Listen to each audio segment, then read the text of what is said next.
देखिए, ये जो कल से आप धराली हर्षिल की तस्वीरें और वीडियो देख रहे हैं, दुखी हो रहे हैं, चिंतित हैं, इसमें ऐसे दुखी और चिंतित होने वाली कोई बात ही नहीं है। ये तो विकास के कारण होने वाली थोड़ी सी परेशानी है, या यूं कहें कि विकास के लिए एक छोटा सा बलिदान है। कौन है इस तरह की अमानवीय बातें बोलने वाला नेता? सच में वो नेता है या कुछ और? क्या कहेंगे आप ऐसे नेता के लिए? नाम भी बताऊंगा उसका और पुख्ता प्रमाण के साथ बताऊंगा। फिलहाल अब तक यह साफ नहीं हो पाया है कि धराली और हर्षिल में कितने लोगों की मौत हुई है। धराली के अलावा हर्षिल का मिलिट्री कैंप भी पूरी तरह से ध्वस्त हो गया था। अब क्या स्थिति है पूरे इलाके में, इस पर भी बात करेंगे। आज भी कई जगहों से परेशान करने वाली तस्वीरें सामने आई हैं, उन पर भी एक नजर डालेंगे। हो सके तो वीडियो अंत तक देखिएगा।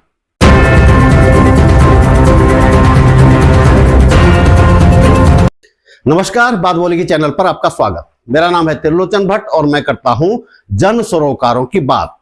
आपको पता चल ही गया होगा कि हमारे मुख्यमंत्री जी सुबह सुबह धराली होकर लौट आए हैं सरकारी हेलीकॉप्टर से। वे वहां कुछ पीड़ितों से मिले और एक ऊंचाई वाली जगह पर जाकर उन्होंने फोटो भी खिंचवा लिया है इस तरह से। जहां तक राहत पहुंचाने वाली बात है तो फिलहाल सड़क मार्ग से धराली पहुंचना संभव नहीं है। बारामासा के राहुल कोटियाल ने भटवाड़ी से एक ड्रोन शॉट सोशल मीडिया पर जारी किया है। पहले वो शॉट देख लेते हैं। बारामासा के इन ड्रोन विजुअल से आप लोग समझने की कोशिश कीजिए कि उत्तरकाशी में अभी ग्राउंड की सिचुएशन क्या है। ये जो विजुअल्स आप देख रहे हैं ये भटवाड़ी नाम की जगह से हैं और ये जगह धराली से तकरीबन 48-50 किलोमीटर के करीब दूर है। और यहाँ पर 2-3 जगहों पर मेजर लैंडस्लाइड्स हुए हैं जिनके कारण जाना संभव नहीं है। और ये 2 जगह पर लगातार प्रशासन काम कर रहा है कि किसी तरह भी सड़क को इस लायक बनाने का सबसे पहले प्राथमिकता दी जाए कि यहाँ से गाड़ियाँ पास हो सकें, ताकि एसडीआरएफ एनडीआरएफ की ज़्यादा से ज़्यादा लोग मौके पर पहुँच सकें, रेस्क्यू का काम तेज़ी से हो सके, रिलीफ वर्क तेज़ी से हो सके। लेकिन सड़क बहुत बुरी तरह से यहाँ पर वॉश आउट हुई है।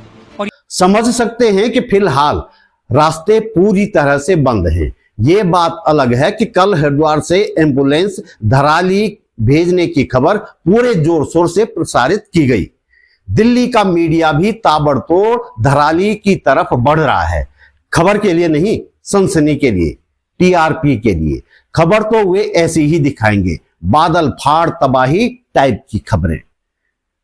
जहां तक नुकसान होने की बात है तो जब मैं ये वीडियो बना रहा हूं तो सरकारी खबर के अनुसार 19 लोग लापता हैं। इनमें 8 स्थानीय लोग हैं, 2 नेपाली मजदूर हैं और 9 आर्मी के जवान हैं।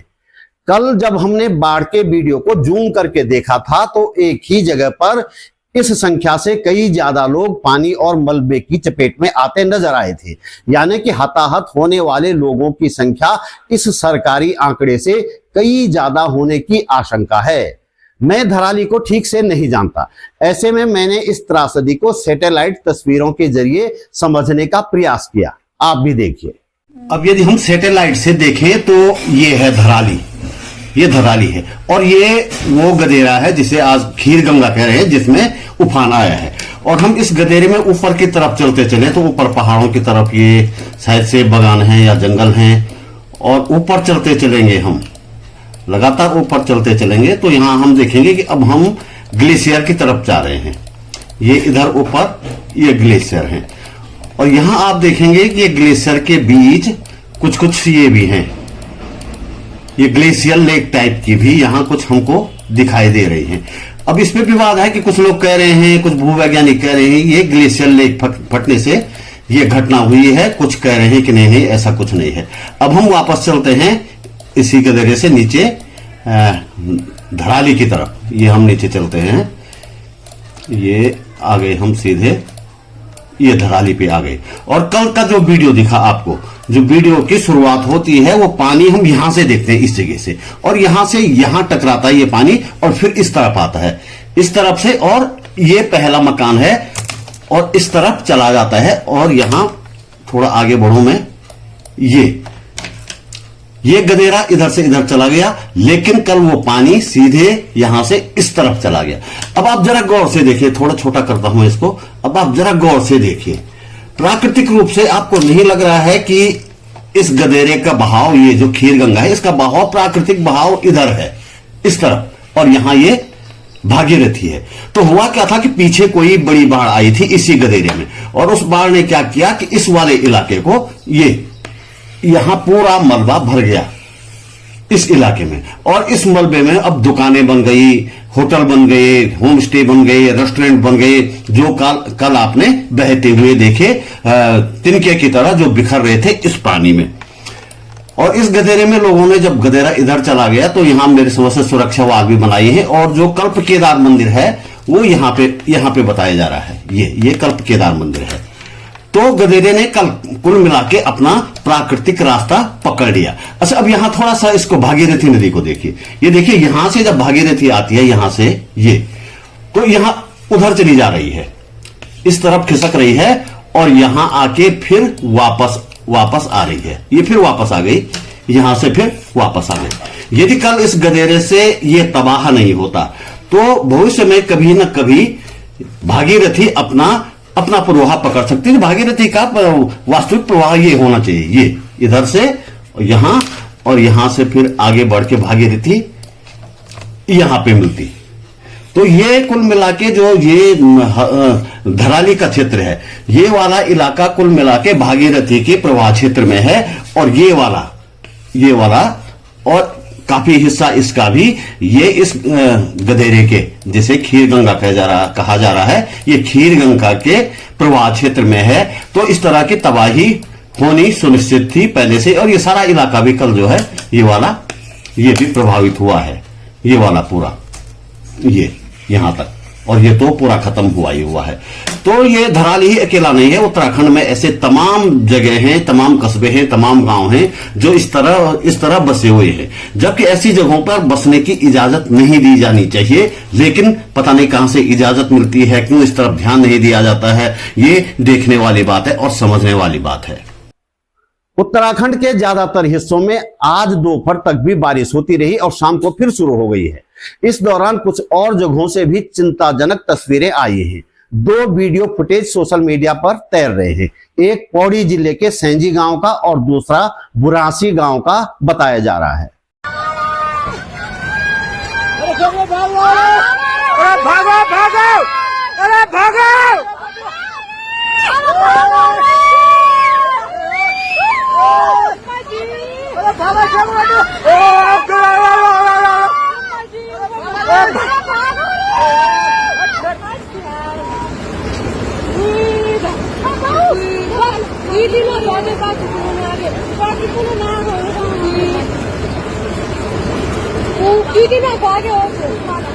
आदमी देगा कि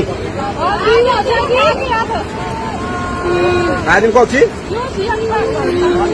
धराली हर्षिल के विनाश को विकास के लिए थोड़ी सी परेशानी बताने वाले नेता पर बात करने से पहले आपको बता दूं कि राज्य सरकार ने सरकारी पत्रकारों के माध्यम से एक सफाई सोशल मीडिया पर ठेली है। उसमें कहा गया है कि कुछ लोग इसे ऑल वेदर रोड और निर्माण कार्यों से जोड़ रहे हैं, लेकिन हर्षिल धराली क्षेत्र में अभी ऑल वेदर रोड का काम शुरू नहीं हुआ है। सुप्रीम कोर्ट से अनुमति मिलने के बावजूद वन विभाग ने इजाजत नहीं दी है। ये सेंसिटिव जोन घोषित है, यहाँ कोई विद्युत परियोजना भी नहीं बन रही है। खीर गंगा में तो बाढ़ आती रहती है, लोगों ने उसी बाढ़ पर होटल बना दिए हैं, ब्ला ब्ला ब्ला। चलिए इस सच्चाई को मान लेते हैं, पर एक सवाल तो तब भी बनता है कि खीर गंगा के पुराने मलबे पर होटल दुकानें बनाने की परमिशन किसने दी थी? जब ये निर्माण हो रहे थे तो उन्हें रोका क्यों नहीं गया? यहां मैं बता देना चाहता हूं कि ये सारे निर्माण हाल के सालों में ही हुए हैं। पुराने जो निर्माण हैं पुराने धराली गांव में, वो अब भी सुरक्षित है और ये सब सफाई बिल्कुल सही है। तो बीजेपी सांसद अजय भट्ट का वो बयान क्या है जिसमें वे कह रहे हैं कि विकास जहां होता है वहां थोड़ी परेशानी तो होती ही है। ये देखिए, एबीपी न्यूज की खबर है, लिखा है उत्तरकाशी की त्रासदी पर नैनीताल के सांसद अजय भट्ट ने बेतुका बयान दिया है। उन्होंने कहा है कि जहां विकास होता है वहां थोड़ी परेशानी तो होती है। पहली बात ये कि राज्य सरकार अपने पाले हुए पत्रकारों से सफाई दिलवा रही है कि उस क्षेत्र में कोई विकास या निर्माण कार्य नहीं हो रहा। दूसरी तरफ बीजेपी सांसद कहते हैं कि ये विकास के कारण हुआ है। गजब का दोगलापन है। खैर, दूसरी और असली बात ये कि अजय भट्ट जी, नैनीताल सांसद साहब, आप तो गंगलोड़े विशेषज्ञ भी हो। वो भीषण सैलाब देखा आपने? आपको ये तो अंदाजा होगा ही कि सैकड़ों लोगों के हताहत होने की आशंका है। फिर भी इतनी बड़ी त्रासदी को आप थोड़ी परेशानी बता रहे हैं। जिसकी दुनिया उजड़ गई, जिसका सब कुछ खत्म हो गया, उसके लिए ये थोड़ी सी परेशानी है। क्यों अजय भट्ट जी? और जरा कल्पना कीजिए, पानी के उस सैलाब की भेंट चढ़ गए जो लोग, कैसे हाथ पैर मारे होंगे उन्होंने बचने के लिए। लेकिन जब कई टन मलबा उनके शरीरों के ऊपर जमा हुआ होगा, सांसें उखड़ने से पहले उन्होंने वह सब महसूस किया होगा, तो वह क्या थोड़ी सी परेशानी थी? खैर, हम आप जैसे निर्दयी और अमानवीय किस्म के नेता को ही डिजर्व करते हैं। आम लोगों को कीड़े मकोड़े समझते रहो और हिंदू मुसलमान करके वोट बटोरते रहो। जिनसे मिलकर आए थे आज उनका अनुसरण करते रहो। तो दोस्तों, वीडियो खत्म करने से पहले फिर से वही अनुरोध, आप महसूस करते हैं कि इस वीडियो को बनाने में मैंने थोड़ी बहुत मेहनत की है और आपको इससे कुछ काम की जानकारी मिली है, तो वीडियो को लाइक करें, कमेंट करें, हो सके तो शेयर भी करें। पहली बार मेरे चैनल पर आए हैं तो चैनल को सब्सक्राइब अवश्य करें। मेरा फेसबुक पेज फॉलो करें, बातबोलेगी.com भी देखें। हमारे पास इनकम का कोई जरिया नहीं है, आपको पता है। इसलिए यदि आप समर्थ हैं और चाहते हैं कि यह चैनल आगे भी चलता रहे, तो अपने जेब खर्च में से एक छोटी सी राशि निकालकर मेरा आर्थिक सहयोग अवश्य करें। आप YouTube पर वीडियो के नीचे ज्वाइन बटन पर या सुपर थैंक्स पर जाकर मेरा सहयोग कर सकते हैं। डिस्क्रिप्शन में बैंक डिटेल भी है। जल्दी मिलते हैं एक और मुद्दे के साथ, एक और वीडियो में। नमस्कार।